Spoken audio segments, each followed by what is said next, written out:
Bismillahirrahmanirrahim. Kisah kelompok orang yang pertama kali minum dari telaga Nabi sallallahu alaihi wasallam. Ma'asyiral muslimin yang dimuliakan Allah Subhanahu wa taala.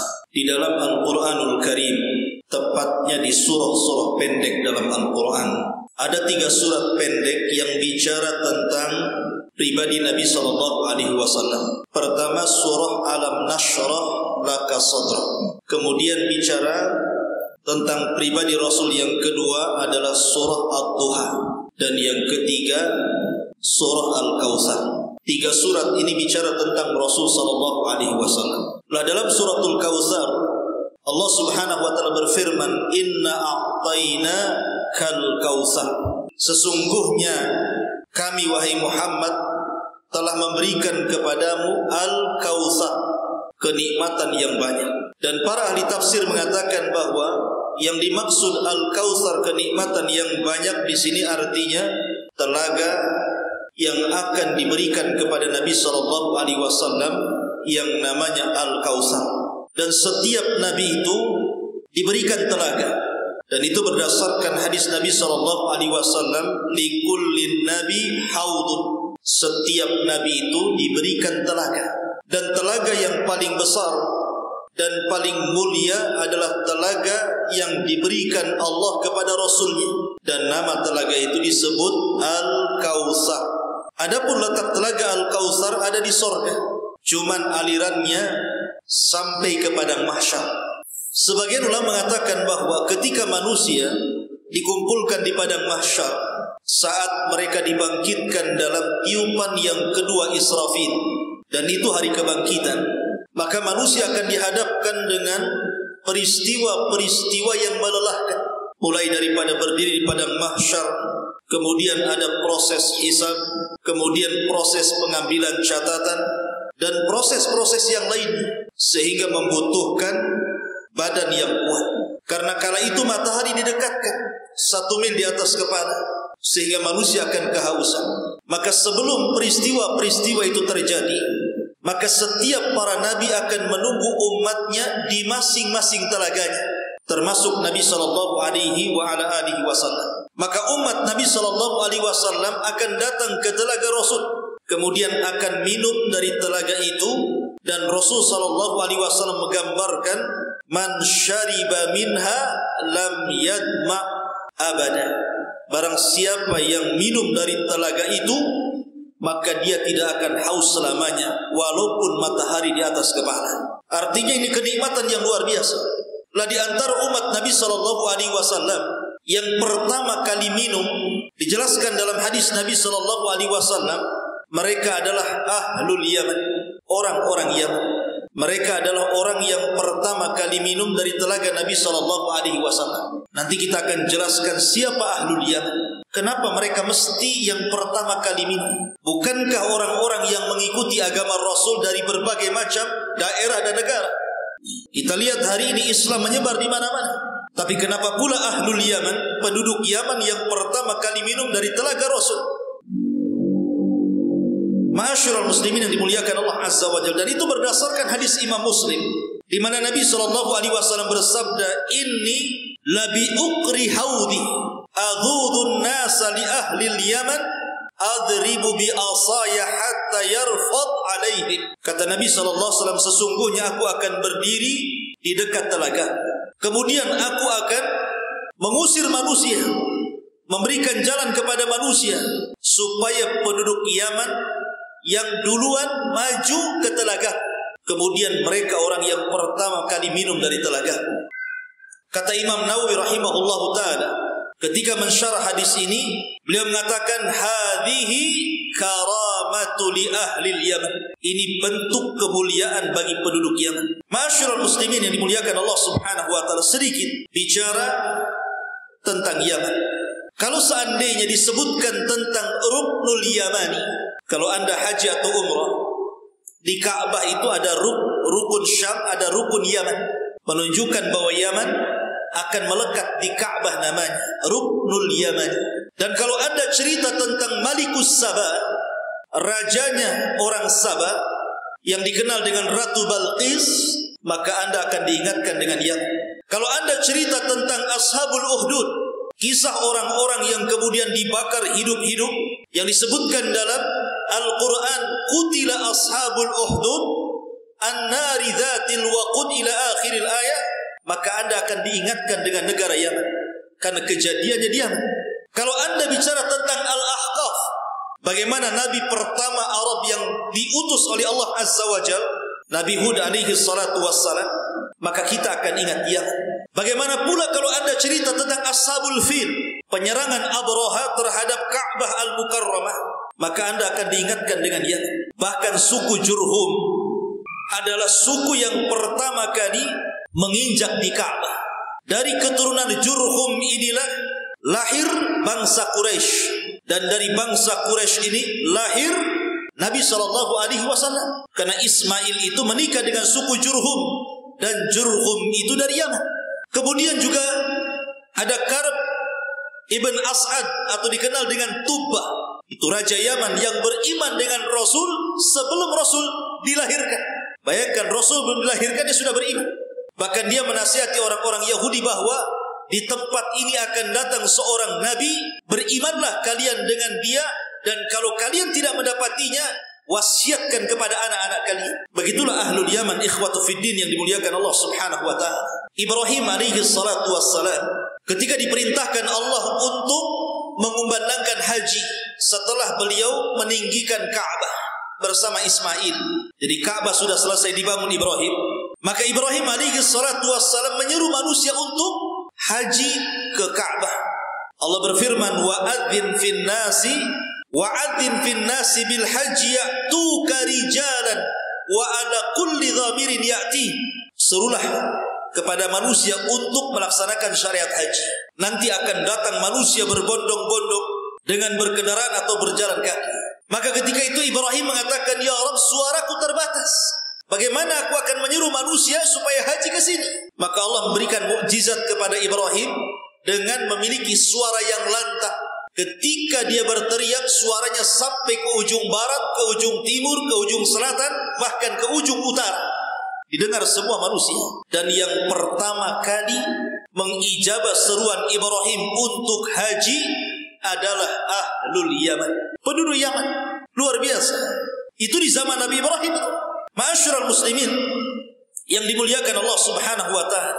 Bahkan ketika Allah Subhanahu wa taala berfirman di dalam Al-Qur'anul Karim, ya ayyuhalladzina amanu man yartad minkum an dinihi fasawfa ya'tillahu biqaumin yuhibbuhum wa yuhibbuna adillatin 'alal mu'minin a'izzatin 'alal kafirin yujahiduna fi sabilillahi wa la yakhafuna lawmata la'im dzalika fadlullahi yu'tihi man yasha wallahu wasi'un 'alim. Surah Al-Maidah ayat 54. Wahai orang-orang yang beriman, barang siapa yang murtad di antara kalian dari agamanya, maka Allah akan mendatangkan sebuah kaum yang Allah cinta kepada mereka dan mereka pun cinta kepada Allah. Kalau kalian murtad gak apa-apa. Akan datang kepada kalian sebuah kaum yang Allah cinta kepada kaum itu dan kaum itu cinta kepada Allah. Mereka sangat lembut dengan orang-orang yang beriman, tapi sangat keras dengan orang-orang kafir. Mereka berjihad di jalan Allah, tidak takut dengan celaan manusia, dan itulah kelebihan yang Allah berikan kepada siapa yang dikehendaki, dan Allah maha luas rizkinya lagi maha mengetahui.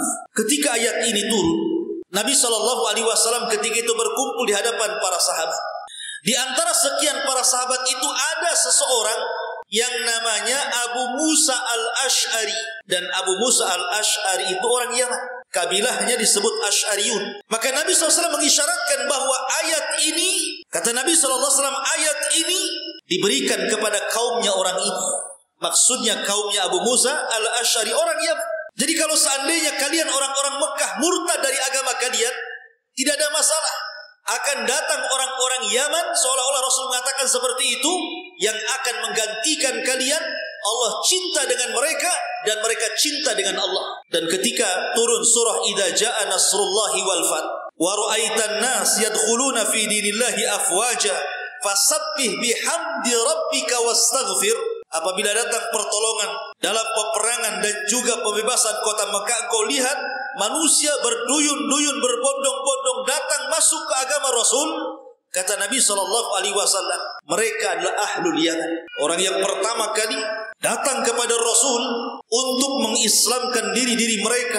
Kabilah demi kabilah didahului oleh ahlul Yaman sebelum kabilah-kabilah Arab yang lain.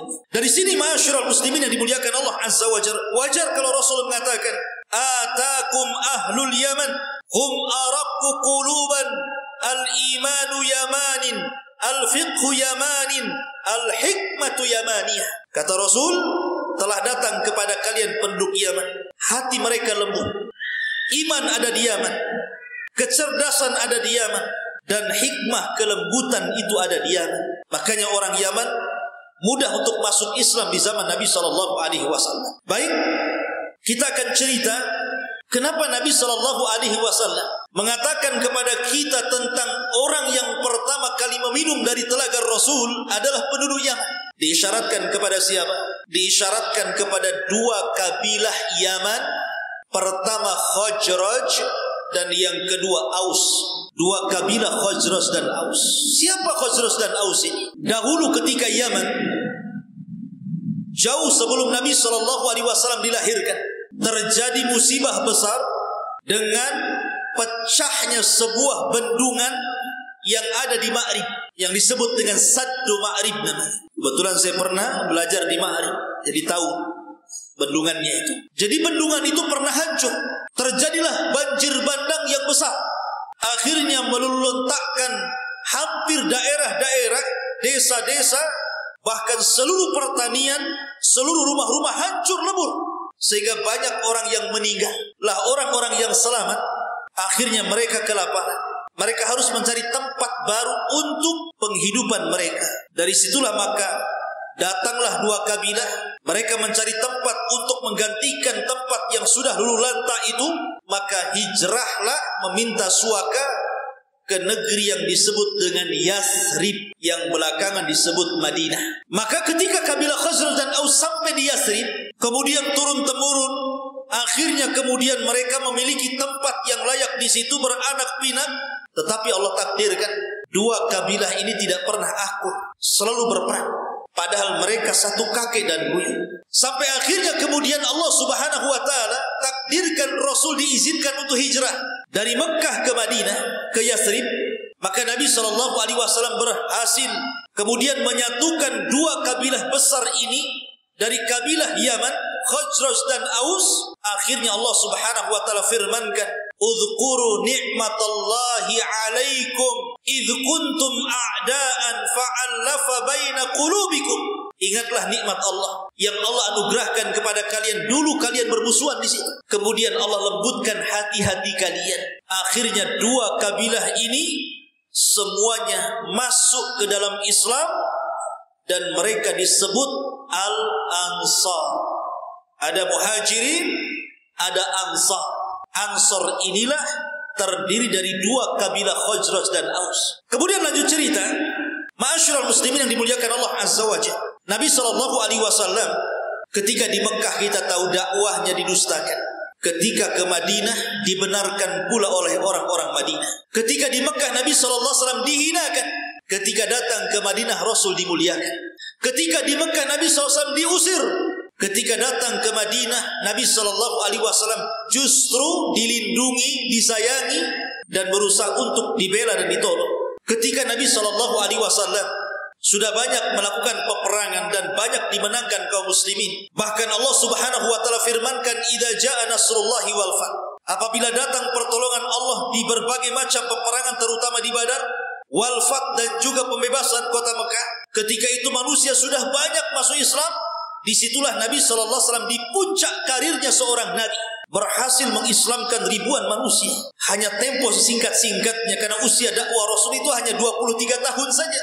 13 tahun di kota Mekah dan 10 tahun di kota Madinah. Ketika Nabi SAW kemudian hendak menyerang sebuah kabilah namanya Hawazin, maka Nabi SAW mempersiapkan pasukan yang sangat besar. Biasanya Nabi SAW kalau perang itu pasukannya lebih sedikit dibandingkan pasukan musuh. Karena kekuatan itu bukan di banyak pasukan, Tapi kekuatan itu karena keimanan dan ketakwaan. Makanya Allah mengatakan kam min fi'atin qalilatin ghalabat fi'atan katsiratan biidznillah. Berapa banyak kelompok yang kecil mampu mengalahkan kelompok yang besar, semua karena izin Allah Subhanahu wa taala. Tapi dalam perang ini melawan Hawazin ini yang disebut dalam sejarah dengan perang Hunain, justru pasukan Rasul jauh lebih banyak dibandingkan pasukan Hawazin. Sehingga banyaknya pasukan menjadikan takjub para sahabat. Sampai-sampai Allah Subhanahu wa taala menyindir mereka dengan firman-Nya, "Idza a'jabatkum kathratukum falam tughni ankum syai'a." Ketika kalian takjub dengan banyaknya pasukan, padahal bukan itu tujuan perang. Karena kekuatan bukan pada kuantitas banyaknya pasukan, bukan. Sehingga para sahabat merasa takjub dengan banyaknya pasukan. Wah, pasti kita menang. Berangkat pasukan ini. Kemudian di awal peperangan Allah takdirkan kaum muslimin kalah. 12.000 pasukan yang dibawa Nabi SAW, korat-karit, kocar-kacir, tunggang-langgang dibuat oleh pasukan Hawazin itu. Sampai-sampai Nabi SAW terkurung dalam pasukan dengan sebagian kecil para sahabatnya terkepung oleh orang-orang musyrik, dan hampir Rasul SAW mengalami kecelakaan. Maka Nabi SAW ketika itu memanggil Abbas yang memang suaranya lantang dan mengatakan, "Ya Abbas, panggil orang-orang Ansar agar mereka mendekat kepada." Maka Abbas pun kemudian berteriak, "Ya lal Ansar, ya lal Ansar." Wahai orang-orang Ansar, di mana kalian? Ha huna nabiyukum, nabi kalian ada di sini. Ketika mendengar suara Abbas, ini orang Ansar sudah lari ke sana kemari tuh. Mendengar suara Abbas bahwa Nabi SAW sedang dikepung oleh musuh, semua orang Ansar bersatu kemudian melindungi Nabi SAW, bergerak di hadapan Rasul, di belakang Rasul, di samping kanan Rasul, di samping kiri Rasul, sehingga musuh tidak mungkin menyentuh Nabi SAW. Luar biasa. Akhirnya Allah Subhanahu wa taala takdirkan kemenangan dalam perang Hunain karena jasanya orang Ansar. Walaupun banyak di antara mereka menjadi korban dalam perang ini. Tidak pernah dalam sejarah Nabi mendapatkan harta ghanimah peperangan sebanyak di perang Hunain. Ia dapat harta perang di perang-perang lainnya, tapi tidak sebanyak ketika melawan Hawazin. Ribuan unta, ribuan sapi, ribuan kambing, belum lagi emas dan perak, dan berbagai macam lagi harta rampasan perang. Nabi SAW mendapatkan kegemilangan yang luar biasa. Ketika selesai perang, Nabi mengumpulkan harta rampasan perang. Rupanya Nabi SAW justru membagi-bagi harta rampasan perang itu kepada tokoh-tokoh Quraisy yang baru masuk Islam. Seperti Abi Sufyan yang dulunya sangat memusuhi Rasul, dikasihnya 300 ekor unta. Aqra ibn Habis, Aslam dan yang lainnya. Sehingga seluruh ghanimah harta rampasan perang habis diberikan kepada penduduk Mekah. Dan tidak ada sedikit pun harta diberikan kepada orang Ansar. Bayangkan, yang melindungi Rasul dalam perang itu orang Ansar. Yang memenangkan perang itu orang Ansar. Ketika pembagian ghanimah, orang Ansar tidak dapat sedikit pun di situ. Manusiawi. Orang-orang Ansar pun membicarakan tentang Rasul SAW. Tapi orang Ansar itu adabnya luar biasa, akhlaknya luar biasa. Mereka tidak mencela Rasul. Mereka hanya mengatakan, "Yaghfirullahu li Rasulillah." Semoga Allah Subhanahu wa taala mengampuni Rasul sallallahu alaihi wasallam. Bagaimana mungkin kami yang berperang, darah-darah kami yang bercucuran, kami yang memenangkan peperangan, ketika pembagian ghanimah, kenapa mereka yang mendapatkan ghanimah sementara kami tidak? Maka kemudian mereka pun mengutus pimpinan mereka, Sa'd bin Ubadah, untuk menanyakan perkara ini. Datanglah Sa'd ibn Ubadah kepada Nabi SAW. Kemudian mengatakan, "Ya Rasulullah, mungkin telah sampai kabar kepadamu apa yang dirasakan oleh kaumku Ansar." Maka kemudian kata Nabi SAW kepada Sa'd ibn Ubadah, "Ya Sa'd, aina anta min qaumika?" Kalau begitu bagaimana pendapatmu tentang kaum orang-orang Ansar itu? Maka Sa'd bin Ubadah mengatakan, "Ya Rasulullah, innama ana illam ru'un min qaumi." Sesungguhnya saya ini sama dengan kaumku Rasul. Maka Nabi SAW mengatakan, "Kalau begitu kumpulkan orang-orang Ansar, jangan libatkan muhajir. Saya ingin bicara dengan mereka." Lihat, Nabi SAW bukan pemimpin yang diktator. Nabi SAW ingin mengetahui ada masalah apa sebenarnya. Apa yang salah dengan dia? Bukankah tidak ada orang yang lebih adil dibandingkan Nabi SAW? Makanya ketika datang seorang yang menjadi cikal bakal Khawarij, Dzul Khuwaisirah dan mengatakan, "I'dil ya Muhammad, adillah kau dalam berbagi wahai Muhammad." Maka Rasul mengatakan, "Ilam adil faman ya'dil." Kalau aku tidak adil, siapa yang lebih adil dari aku? Maka dikumpulkan orang-orang Ansar. Kemudian Nabi SAW mengatakan, "Ya lal Ansar, ya ma'syaral Ansar, balagatni maqalatun balagatni ankum wajidatun wajadtumuha fi anfusikum." Wahai orang-orang Ansar, telah sampai berita ke telingaku, telah sampai kabar kepada diriku tentang apa yang kalian bicarakan di belakang kalian tentang diriku. Kemudian Nabi SAW mengatakan di hadapan orang Ansar, seolah-olah Rasul mengatakan, salah kalau seandainya saya bagikan harta ini kepada mereka. Kemudian Nabi SAW mengatakan, alam atikum dhullalan fahadakumullah wa alatan fa'agnakumullah wa a'daan fa'allafallahu baina qulubikum. Wahai Ansar, dengarkan, dulu kalian sesat, dulu kalian tersesat. Kemudian saya datang ke Madinah menemui kalian dan kalian mendapatkan petunjuk dari Allah Subhanahu wa taala karena kedatanganku. Kemudian kata Rasul, dulu kalian susah, miskin. Kemudian dengan kedatanganku kalian menjadi kaya. Dulu kalian berpecah belah antara Khazraj dan Aus. Kemudian aku datang kepada kalian, kudamaikan kalian. Sekarang kalian bersatu dan saling menyayangi. Kemudian orang-orang Ansar mendengarkan perkataan Rasul. Mereka hanya mengatakan, qalu balillahu wa rasuluhu al-minnatu wal fadl. Bahkan Allah dan Rasulnya segala al-minnah wal fadl, keistimewaan dan keutamaan. Mereka tidak membantah sedikit pun. Kemudian Nabi SAW mengatakan, ya ma'syaral ansar ajibuni. Wahai ma'syaral ansar, jawablah pertanyaanku. Jawab sekarang. Bukankah dulu kalian tersesat kemudian dapat hidayah karena? Bukankah kalian dulu miskin kemudian kalian kaya karenaku? Bukankah dulu kalian bermusuhan kemudian kalian bersatu karenaku? Jawablah wahai orang-orang Ansar. Akhirnya orang Ansar hanya tertunduk. Tapi Nabi SAW itu orang yang paling paham dengan kebaikan orang. Rasul itu orang yang paling paham dengan kebaikan manusia. Dan Rasul orang yang membalas setiap kebaikan manusia. Dan harusnya kita seperti itu. Harus pandai membalas kebaikan manusia kepada kita. Apa kata Nabi SAW? Ama wallahi, lau syi'tum laqultum falasaddaqtum walasuddiqtum. Ataina mukadzaban fasaddaqna wa makhdulan fanasarna wa taridan fa'awaina wa ailan fa'asaina. Demi Allah wahai orang-orang Ansar, seandainya kalian mengucapkan apa saja, pasti ucapan kalian kubenarkan. Seperti kalian mengatakan, hei Muhammad, dulu engkau di Mekah didustakan, kami yang membenarkan dakwah. Hei Muhammad, dulu engkau dihinakan di Mekah, kami yang memuliakan. Dulu engkau diusir dari Mekah, kami yang melindungi. Dulu engkau miskin, kami yang memberikan kekayaan. Kalau kalian bicara seperti itu, semuanya kubenarkan. Tidak ada yang salah itu. Benar semuanya itu. Akan tetapi, wahai ma'syaral ansar, ridhokah kalian? Ridhokah kalian? An yadhhaban nasu bisyati wal ba'ir wa tarji'una antum bi Rasulillah sallallahu alaihi wasallam. Ridhokah kalian seandainya mereka orang-orang Mekah itu pulang membawa unta dan sapi-sapi mereka yang merupakan harta rampasan perang, sementara kalian pulang membawa diriku? Milih mana?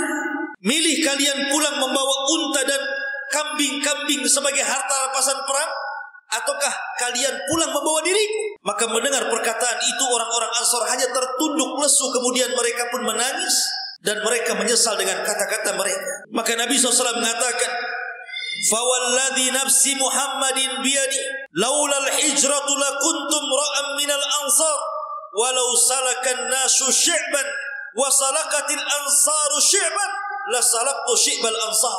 Kata Nabi SAW, demi zat yang jiwa Muhammad berada di tangan, kalaulah bukan karena hijrah, tentu aku bukan bagian dari Ansar. Seandainya manusia berjalan di sebuah lembah, kemudian orang-orang Ansar berjalan di lembah yang lain, maka yang aku ikuti adalah lembahnya orang-orang Ansar. Maka Nabi SAW mengangkat kedua tangannya dan mengatakan, Allahumma hamlil ansar wa abna'il ansar wa abna'i abna'il ansar. Ya Allah, rahmati orang-orang Ansar, anaknya orang-orang Ansar dan cucu-cucunya orang-orang Ansar.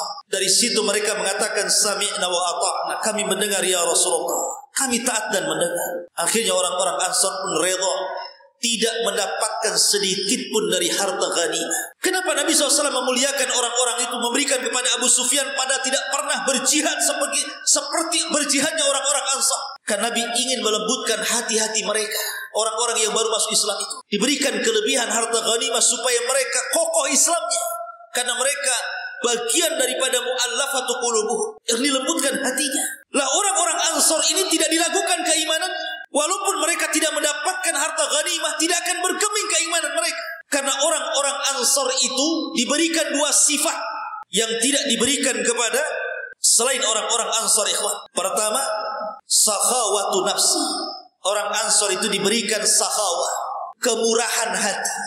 Lihat ketika orang-orang Mekah hijrah ke Madinah, kemudian dipersaudarakan oleh Nabi SAW. Seperti kisahnya Abdurrahman bin Auf dengan Sa'd bin Rabi. Kata Sa'd bin Rabi, "Ya Abdurrahman, aku memiliki 2 kebun, ambil salah satunya. Aku memiliki 2 rumah, ambil salah satunya. Aku memiliki 3 istri, lihat mana yang paling cantik. Ku ceraikan dia, tunggu masa idahnya, kau nikah dengan dia." Dan itu bukan hanya satu sikap mereka, tapi hampir semua orang-orang Ansar seperti itu. Karena orang Ansar itu diberikan sakhawatun nafs, mudah untuk memberi murah hati orangnya. Kemudian yang kedua, orang-orang Ansar ini ikhwatu fiddin, salamatu suduri, diberikan oleh Allah keselamatan hati. Tidak ada kedengkian sedikit pun sesama mereka, bahkan kepada orang-orang muhajirin sekalipun. Makanya Allah Subhanahu wa taala berfirman, "Wala yajiduna fi sudurihim hajatan mimma utu wa yu'thiruna ala anfusihim walau kana bihim khasasah." Dan tidak ada dalam hati mereka sedikit pun perasaan menyesal apa yang mereka berikan kepada orang-orang muhajirin. Bahkan mereka lebih mendahulukan orang lain walaupun mereka susah. Itulah cirinya orang Ansar. Makanya wajar kalau orang-orang Ansar, mereka orang yang paling kuat iman. Kalau kita melihat sejarah kekhilafahan Khulafaur Rasyidin, semua dipegang oleh orang-orang Mekah, orang-orang muhajirin. Nabi SAW orang Mekah. Meninggal Nabi SAW dipimpin oleh Abu Bakar, orang Mekah. Kemudian Abu Bakar meninggal dipimpin oleh Umar, orang Mekah muhajirin. Umar meninggal dipimpin oleh Ali, oleh Utsman, orang Mekah muhajirin. Utsman meninggal dipimpin Ali, juga orang-orang muhajirin. Ali meninggal dipimpin Husain, orang Mekah. Husain meninggal dipimpin Muawiyah bin Abi Sufyan, raja pertama yang mengasas daulah Umayyah. Dan mereka orang-orang muhajirin. Daulah Umayyah runtuh, kemudian datang daulah Abbasiyah, keturunan Abbas bin Abdul Muttalib. Mereka adalah orang Mekah. Ketika daulah Abbasiyah runtuh, datang daulah Utsmaniyah, mereka orang Mekah. Tidak ada satupun orang Ansar yang menjadi pemimpin negara. Tidak ada. Mereka tidak diberikan kekuasaan sedikit pun, tidak memiliki kekhilafahan sedikit pun, karena mereka tidak ingin itu. Bayangkan, Allah uji orang-orang Ansar, tidak diberikan bagian dari dunia sedikit pun, semua diberikan kepada orang-orang muhajirin. Sejak Rasul, Abu Bakar, Umar, Utsman, Ali, Hasan, Muawiyah, dan begitu seterusnya. Tetap saja kondisi orang Ansar itu susah. Bahkan Nabi SAW pernah mengatakan, "Satakunu min ba'di, satakunu atharatu min ba'di." Hai orang-orang Ansar, kelak akan datang kepada kalian sebuah zaman di mana yang memimpin kalian itu zalim, merampas hak-hak kalian. Seolah-olah Rasul tahu kenapa? Karena orang Ansar tidak mungkin jadi penguasa. Maka Rasul mengatakan akan datang zamannya di mana para penguasa kalian akan zalim kepada kalian. Lihat apa yang dikatakan orang Ansar. Orang-orang Ansar mengatakan, "Ya Rasul, kalau begitu apa yang harus kami lakukan saat itu?" Maka Nabi SAW mengatakan, "Isbiru, sabar kalian. Isbiru hatta talqauni inda haudi, sampai kelak kalian menemuiku di telagaku. Sabarlah kalian, karena kelak kalian akan menemui di telagaku." Seolah-olah Nabi SAW, tidak masalah kalian tidak mendapatkan bagian di dunia sedikit pun, tapi di akhirat kalian yang akan pertama menikmati telagaku, kata Nabi SAW. Itulah orang-orang Ansar. Dan orang-orang Ansar itu dari Yaman. Karena kabilah Khazraj dan Aus adalah 2 kabilah yang berasal dari Yaman. Ma'asyiral muslimin yang dimuliakan Allah Subhanahu wa ta'ala. Makanya kalau kita melihat orang-orang Ansar dijadikan rujukan dalam beragama. Di dalam Al-Quran, dalam surah At-Taubah, Allah mengatakan as-sabiquna al-awwalun minal muhajirin wal ansar. As-sabiquna al-awwalun minal muhajirin wal ansar. Orang yang as-sabiq, yang mula-mula, orang yang awal-awal, siapa mereka? Pertama Muhajirin, yang kedua Ansar. Kemudian Allah mengatakan apa? Walladzina taba'uhum bi ihsan. Dan orang yang mengikuti mereka, maksudnya Muhajirin dan Ansar, dengan baik. Ya. Allah mengatakan seolah-olah ketika Allah mengatakan walladzina taba'uhum bi ihsan, bahwa agama ini diambil dari Muhajirin dan juga dari Ansar, karena kedua kelompok ini adalah talamid Rasulullah, murid-murid Rasulullah, dekat dengan Rasulullah. Makanya kalimat Ansar itu kalimat syar'i, karena dicantumkan dalam Al-Quran dan dicantumkan dalam hadis Rasul. Hubbul Ansar minal iman, mencintai Ansar itu bagian daripada iman. Dan banyak ditorehkan sejarah-sejarah sahabat Rasul dari Ansar yang banyak berjasa dalam Islam. Di sana ada Sa'd bin Mu'adz, orang yang paling berjasa dalam Islam. Sa'd bin Mu'adz ini pemimpin Aus, yang sebab keislamannya satu kabilah masuk Islam. Ketika perang Khandaq, tiba-tiba dia terkena panah. Sebab kena panahnya itulah akhirnya dia meninggal dunia. Kata Nabi SAW, di hari Sa'd bin Mu'adz meninggal dunia, bergegar arsy Allah Subhanahu wa ta'ala. Bayangkan arsy Allah, makhluk yang sangat besar, bisa bergetar gara-gara kematian Sa'ad ini. Karena senangnya untuk menyambut ruh Sa'ad yang naik ke langit, sehingga arsy itu bergetar dan bergegar. Dan para malaikat senang dengan kedatangan ruhnya Sa'ad. Dan Nabi SAW selalu menyebut-nyebut namanya. Sampai-sampai kata Rasul, setiap orang yang masuk kuburan itu pasti ada himpitan. Kalau ada orang yang selamat dari himpitan kuburan, tentu yang selamat adalah Sa'ad ibn Mu'adz. Tapi rupanya dia pun tidak selamat dari himpitan kubur. Apa maksudnya?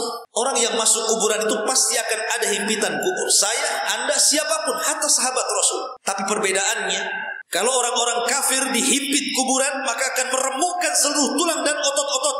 Tetapi kalau orang-orang yang beriman dihimpit oleh tanah kuburan, maka kita tercipta dari tanah dan akan kembali ke tanah.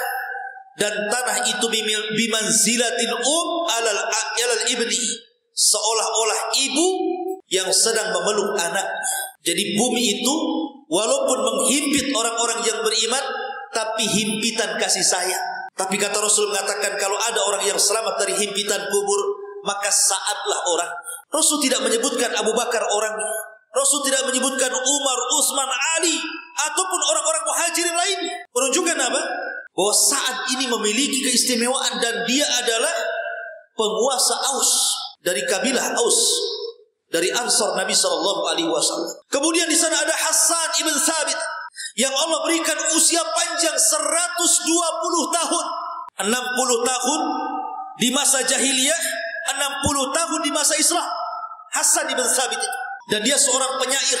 Dan ketika itu seorang penyair, kalau zaman sekarang ini pemilik televisi, pemilik media. Karena syair di zaman itu sama dengan media. Bisa membangkitkan orang semangat jihad, bisa membangkitkan orang untuk perang, bisa menjadikan orang bermusuhan. Syair di zaman itu seperti itu. Dan Rasul sangat bangga dengan Hassan ibn Thabit. Ma'asyiral muslimin yang dimuliakan Allah Azza wa Jalla. Dan dia penyair dari Ansar. Kemudian di sana ada Ubay ibn Ka'ab. Siapa yang tidak kenal Ubay bin Ka'ab? Allah anugerahkan Al-Quran di dadanya. Sampai-sampai Rasul pernah mengatakan, ya Ubay, innallaha amarani an aqra alaika surah lam yakunil ladzina kafar.